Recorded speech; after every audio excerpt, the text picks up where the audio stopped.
नमस्कार मंडळी, अलकास किचनमध्ये तुमचं स्वागत आहे। तर आज मी तुम्हाला मस्त असं टिफिनसाठी झुणका बनवून दाखवणार आहे। मुलं अगदी आवडीने खातील। तर चला सुरुवात करूया। तर एक वाटी बेसन घेतलेला आहे, कढीपत्ता घेतलेला आहे, एक कांदा बारीक कट केलेला आहे, हिरवी मिरची, लसूण, जिरा आणि भरपूर कोथिंबीरचं वाटण तयार केलेलं आहे आणि वरून टाकायला कोथिंबीर घेतलेली आहे। तर सगळ्यात आधी आपण हे बेसन आहे एका भांड्यामध्ये काढून घ्यायचं आहे आणि याच्यामध्ये एक वाटी मी पाणी घातलेलं आहे। याचं आपल्याला छान असं बॅटर तयार करून घ्यायचं आहे। तर मस्त असं चमच्याने हलवून त्याच्या गाठी सगळ्या फोडून घ्यायच्या आहेत आणि मी दाखवते तुम्हाला बॅटर कशा पद्धतीने तयार केले। तर हे बघा, अशा पद्धतीने एवढं पातळ असं बॅटर याचं तयार करून घ्यायचं आहे आपल्याला। आता मी हे लोखंडी तव्यावरती बनवते, चवीला छान लागतं लोखंडी तव्यावरती। तर तेल घातलं, एक पळी मोहरी घातली, मोहरी तडतडली की कढीपत्ता घातलेला आहे, हिंग घातलेलं आहे थोडंसं। आता मी हा हिरव्या मिरचीचा ठेचा घालते। तर व्यवस्थित तेलात परतून घ्यायचा, म्हणजे आपला तिखटपणा थोडासा कमी होतो।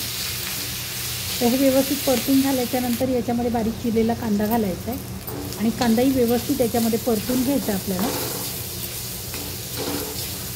तो कांदा परतून झालेला आहे। आता हळद घालते मी, पाव चमचा हळद घातल्याच्यानंतर पुन्हा हे सगळं मिक्स करून घ्यायचं आणि ज्या भांड्यामध्ये मी वाटण तयार केलं होतं हिरव्या मिरचीचं, त्याच्यातच थोडंसं पाणी घातलं, एक वाटी पाणी घातलं आणि ते याच्यामध्ये घातलेलं आहे। तर आता चवीनुसार मीठ घालायचं आहे आणि मिक्स करून घ्यायचं, छान उकळी येऊ द्यायची पाण्याला।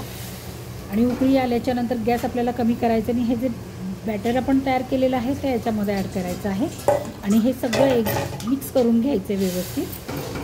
आता हे पिठलं आपल्याला शिजवायला अजून पाणी लागेल, म्हणून मी ज्या भांड्यामध्ये हे बेसन कालवलेलं होतं ना, त्याच भांड्यामध्ये थोडंसं पाणी घेतलं आणि ते पुन्हा याच्यामध्ये घातलं, म्हणजे टोटल मला 2.5 वाटी पाणी लागलेलं आहे। तर हे सगळं आपण मिक्स करून घेऊया व्यवस्थित। तर छान होतं हा झुणका, तुम्ही नक्की ट्राय करा। तर हे सगळं मिक्स करून घेतल्याच्यानंतर याच्यावरती वरून कोथिंबीर घालायची आणि झाकण ठेवायचं आहे आणि झाकण ठेवून आपल्याला हे झुणका हा शिजवून घ्यायचा आहे मस्त। बघू शकता मंडळी, मस्त झुणका आपला तयार झालेला आहे। तुम्ही असंही खाऊ शकता किंवा वड्या जरी पाडल्यात तरीसुद्धा मुलं अगदी आवडीने खातील। तर मंडळी, हा व्हिडिओ तुम्हाला कसा वाटला ते नक्की कमेंटमध्ये सांगा। व्हिडिओला लाईक करा, शेअर करा, हाईप करा। नवीन असाल तर माझ्या चॅनलला सबस्क्राईब करा। धन्यवाद।